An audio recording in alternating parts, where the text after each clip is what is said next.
Sales Crunch. Learn more, earn more. My name is Angela. I'm just really curious, how do you properly incentivize sales initiatives? I'll give you a one-word answer: carefully. Because money drives behavior for salespeople. So what you really need to think about is what behaviors are you looking for? What outcomes do you want from your sales team? What kinds of relationships do you want them to establish? What kind of deals do you want them to close? Isn't sales ultimately about money?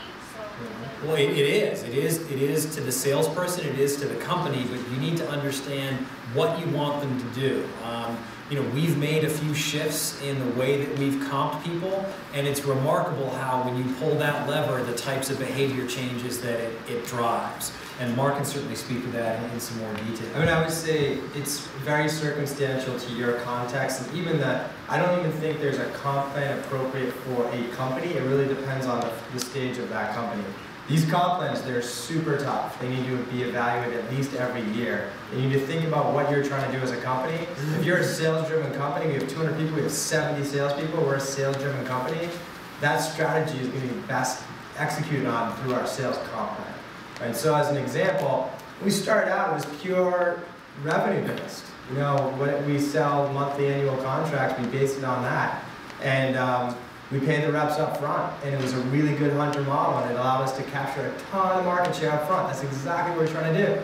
And then, we started to have some churn issues with our customers because the reps were just signing up whatever they could find. So then we switched it to be very lifetime value of the customer base.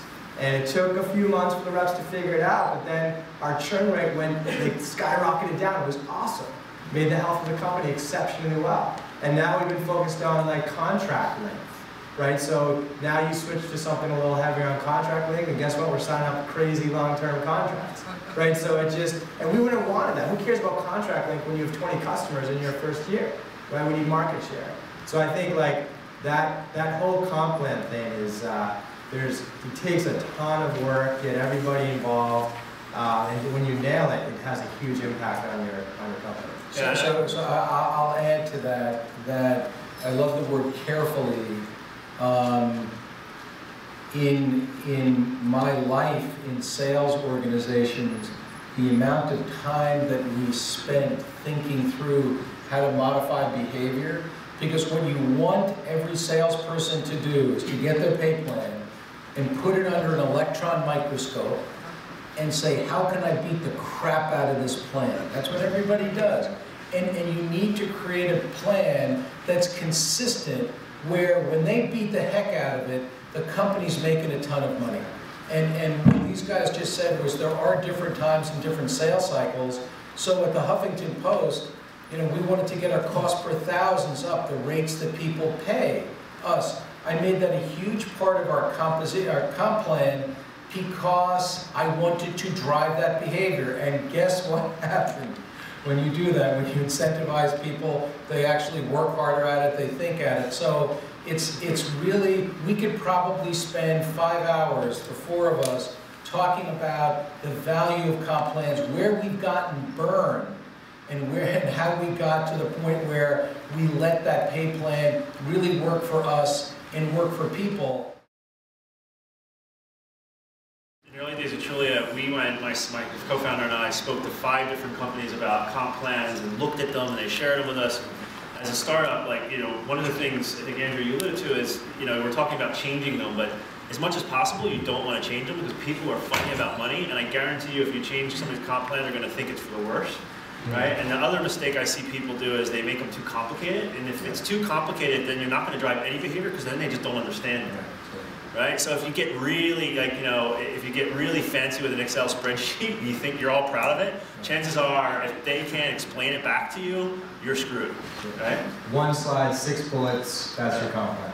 It's got to be simple. And then you meet all kinds of people. So sitting down with people at the New York Times, for example, when they've come in to interview, you find surprising things like, okay, you've been at the company for 7 years. I see here that you are actually a union employee, kind of interesting.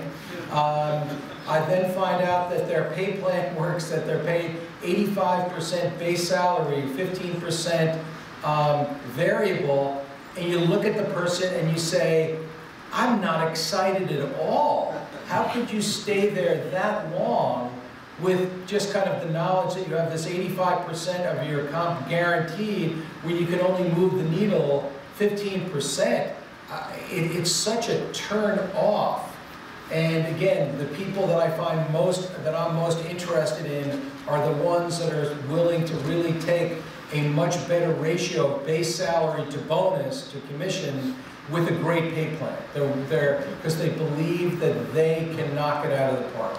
Yeah, the other mistake, I think there's a lot of startups in here, the other mistake I see a lot of startups make is that they're bootstrapping it, so they'll pay commission only, which is, to me, it's a total disaster on two fronts. One, they're emotionally driven, and they're probably, I had one guy literally work for me who called someone up and said, if you don't buy this, they're gonna fire me, right? Like, that was when his number was up. On the other side, I've seen a company, AdBright actually, and we're publishing this as a case study, where they thought they got clever. They were going to add 10% commission. People were doing $5-6 million in revenue. They're making $500,000-$600,000. And suddenly, when she tried to turn it off and say, "Okay, we want you to go back to like a salary," they were like, "Screw you!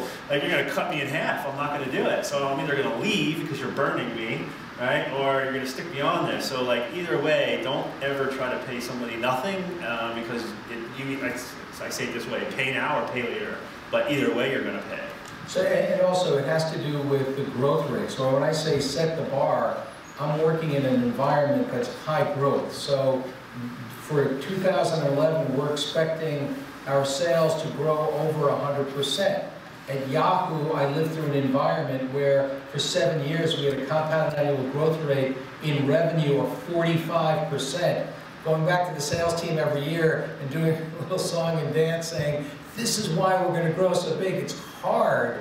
You need to build credibility with your team so that the leap of faith year over year, whether it's 25% or 100%, you can actually describe to the team why it's logical and why it's likely to happen. So the question was a great one in that you can fail miserably and hurt yourself and lose your team if you mishandle compensation and mishandle the way you set the bar. And I've seen it done horribly and I've seen it done brilliantly.